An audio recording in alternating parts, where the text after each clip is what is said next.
Ok. Então, assim, esse gráfico aqui, temos aqui o cenário de Donald Trump. Paralelamente, Donald Trump está sendo muito pressionado. Isso é uma coisa que vem lá do governo Obama com a questão das terras raras, tá?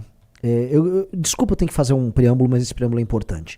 Os Estados Unidos, eles eram os maiores produtores mundiais das tais terras raras. Produtores não, eles eram os maiores mineradores e tinham a tecnologia do processamento caríssimo e altamente poluente. A empresa americana que cuidava disso, uma empresa que ficava lá na Califórnia, ela vai quebrando e a China vai comprando ativos nessa área e desde os anos 80 a China investe num programa nacional de terras raras. A China começa a investir nos anos 80, tem uma frase muito famosa do Deng Xiaoping que fala o seguinte: olha, as terras raras serão para a China o que o petróleo é para a Arábia Saudita. E ele começa a montar, já dos anos 80 para os anos 90, uma cadeia complexa envolvendo terras raras na China. Tudo isso porque a China tem muita terra rara, e a China também não tem, vamos dizer, grandes leis ambientais que impedem eles de fazer um tratamento e o processamento das terras raras que polui demais. Então, China se encaminha para isso. No governo do Obama, você já começa a ter, né, esse mal-estar com o fato da China ter a produção desses minérios e dos Estados Unidos depender deles. E aí, quando os Estados Unidos vão para uma guerra tarifária com a China avisa, eu vou tarifar então a terra rara. Se tarifou terra rara, e na verdade os ímãs, semicondutores, todos os produtos oriundos dessa produção e processamento das terras raras, a indústria de alta tecnologia da China, dos Estados Unidos acaba. Há pânico em geral nos Estados Unidos, e a gestão Trump precisa procurar parceiros para isso, tá? Então o contexto, eu preciso colocar o contexto americano dentro desse prisma, tá? Estamos falando disso que a gente quer fazer uma análise séria sobre esse tema. Então, vocês têm um contexto aqui na mesa. Segundo ponto que é importante a gente colocar na nossa análise. Relação dos Estados Unidos com a América Latina. Todo mundo sabe, eu já comentei em live, o Orlando já escreveu muito, a gente tem uma revista Valete dedicada a isso, aquela que os Estados Unidos estão com a perna toda arreganhada, né, do lado de um chicano e de um brasileiro. Os Estados Unidos, eles entendem que numa guerra com a China, a América Latina é uma reserva de valor. É uma reserva de valor porque ela tem recursos minerais, recursos geopolíticos estratégicos. Por exemplo, a área dela, a área de passagem entre o Ocidente e o Oriente, o Canal do Panamá é um exemplo. Recursos naturais que vão da Groenlândia até a Patagônia. Posição no globo para você posicionar armas e exércitos. Um exemplo é a Groenlândia. A Groenlândia, como está no topo, você pode atirar um míssil que sai da Groenlândia e chega na Rússia. Você tem várias vantagens aqui no continente americano, que é vista como uma reserva por parte dos Estados Unidos. E os Estados Unidos começaram a fazer a sua opção de gestão nessa reserva. Coloca o Marco Rubio como secretário de Estado. E eles começam a interferir. Eu vou tomar a Groenlândia, não, Panamá é meu. Não, invade a Venezuela, não, vou resolver Cuba. E aí estão interferindo, inclusive no Brasil. O Brasil, que é um aliado na América Latina, geopolítico durante o governo Lula, da China. Então, coloque todos esses elementos aqui, dentro deste contexto geral, tá? Aqui no Brasil, ele tem um aliado político que ele considera um aliado leal e devotado a ele, que são os Bolsonaro. Coloque na mesa também o fato do Wesley Batista, o maior produtor de proteína animal do mundo, ser hoje um doador do Trump e um parceiro de negócios do trumpismo lá em Mar-a-Lago. Coloque as interferências eleitorais que eles querem fazer no Brasil e o interesse, vamos dizer, descarado que eles têm sobre as terras raras. Coloque a ideia que hoje o Wesley Batista comprou a Avibras, que ele está investindo em termoelétrica no Brasil, que ele já saiu do ramo da carne no Brasil e que ele também está interessado em comprar terras raras no Brasil. Coloque o fato do Wesley Batista, parceiro do Trump, ter comprado poços de petróleo na Venezuela. Inclusive comprou com o ouro caro. Tá? Então há um novo interesse político do governo americano nas terras raras no Brasil, do governo americano em controlar e tutelar a América Latina e do governo americano colocar de joelhos e tutelar o Brasil. O Brasil sendo visto pelo governo americano como um parceiro que precisa ser colocado numa posição menor, importante porém menor, como fornecedor de recursos e parque de diversões para seus políticos e aliados, dentro do contexto em que a América inteira, da Groenlândia até a Patagônia, fica sob comando geopolítico dos Estados Unidos. Ok? Tá tudo na mesa. Eu falei assim, Renan, entendi. Agora vamos ler o jogo. Vamos ler o jogo. Eu sei, e já até comentei em entrevistas, que o governo americano tem um interesse aberto em destruir o PCC. Eles consideram o PCC uma entidade anômala, uma entidade que tem atividades nos Estados Unidos e que precisa ser enfrentada. O governo americano não liga pro Comando Vermelho.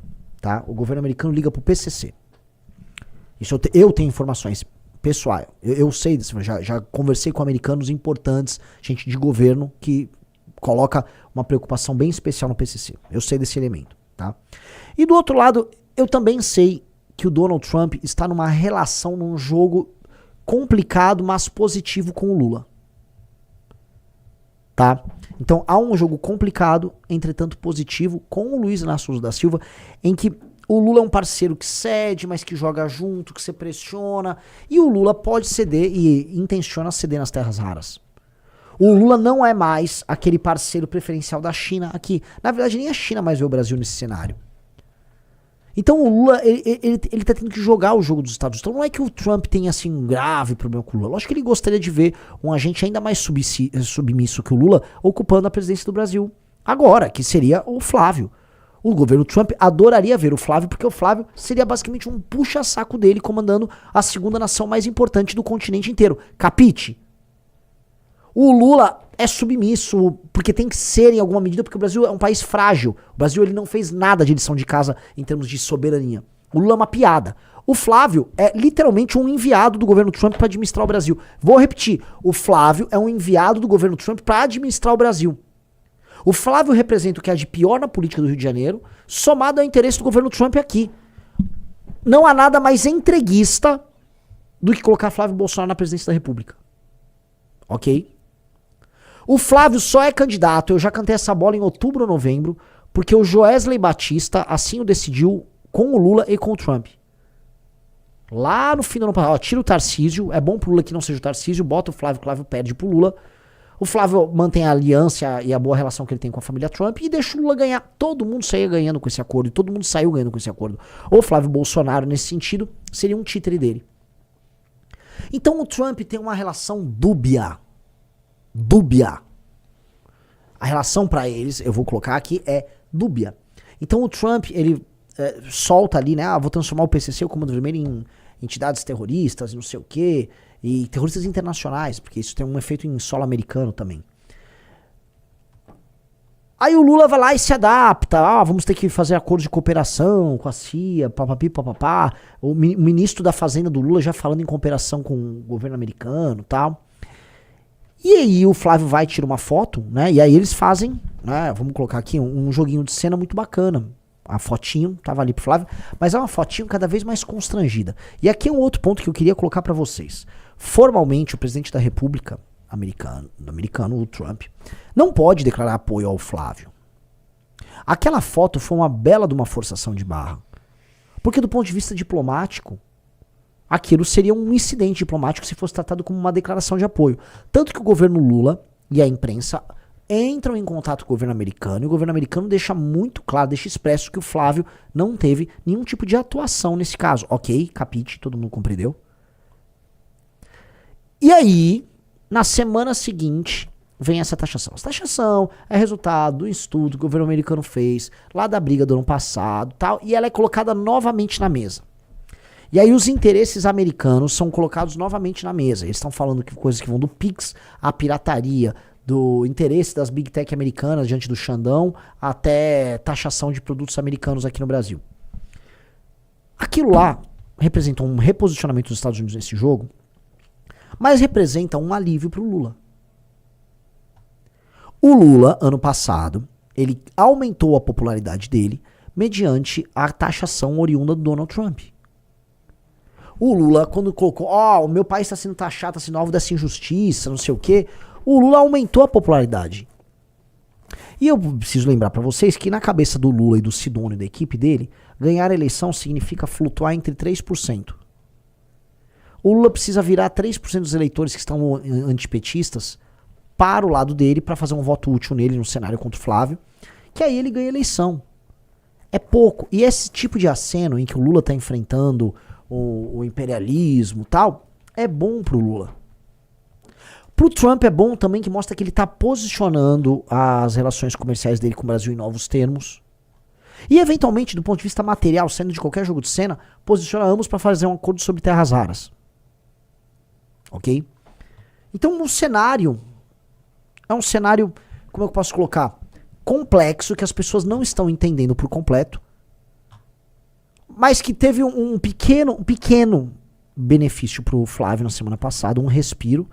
E agora, um benefício que pode ser permanente pro Lula nos próximos 2 meses. Especialmente se o Lula se colocar como alguém que vai resolver um problemão. Se o Lula, combinado com o próprio governo americano, combinado com o Departamento de Estado, e aí eu tenho que agora mover os pauzinhos para obter as informações e trazer para vocês. Se o governo Lula queria a seguinte historinha, tô sendo taxado, tal, pá. E aí, paralelamente, ele vai nos Estados Unidos e obtém um acordo com o Trump, como começou a sair na imprensa. Aí o Lula mostra que ele é o adulto na sala, que o Trump fala grosso, mas ele vai lá e resolve, que diferente do Flávio ele não é puxar saco. Este é o cenário que eu considero mais provável para as próximas semanas. Tá? Esse é o cenário. Digite 1 se vocês concordam com a minha leitura, digite 2 se não concordam com a minha leitura. Volto a colocar. Eu mesmo quero confirmar essa minha leitura de cenário com conversas com nossos amigos lá dos Estados Unidos. Tem muito amigo nos Estados Unidos que vai poder me dar, né, pequenos detalhes aqui. Tá? Um cara botou igual ele fez com o Bush. Exato. Todo mundo tinha muito medo como seria a relação do Bush, George Bush, filho, com o Lula após o Lula ter sido eleito em 2003. Né? O Bush tinha sido eleito em 2000. E, cara, a relação foi ótima. Pontuar bem os Estados Unidos. O Lula sabe muito bem jogar o jogo do minoritário, do mais fraco. O Lula é sindicalista. Entendem? Né? O Lula, o sindicalista, ele defende uma força em tese hipossuficiente para obter um acordo. Ele gera uma dificuldade para conseguir obter um acordo. Hoje, no comando de uma nação que é hipossuficiente quando comparado dos Estados Unidos, ele se comporta dessa mesma maneira. Então ele vai tentar obter um acordo que o beneficie. Ele já fazia isso nos tempos de sindicato. Quem era o Lula nos tempos de sindicato? Era um cara que gerava uma greve, fazia um acordo com o dono da empresa, botava uma graninha no bolso, virava para os funcionários, conseguia um acordo, sou um herói.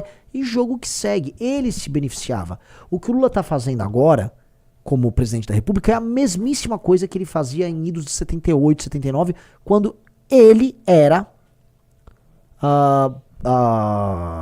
líder sindical. Curtiu o vídeo? Então fortalece aí. Deixa o like, se inscreve no canal e ativa o sininho. Te vejo no próximo vídeo. Abraço.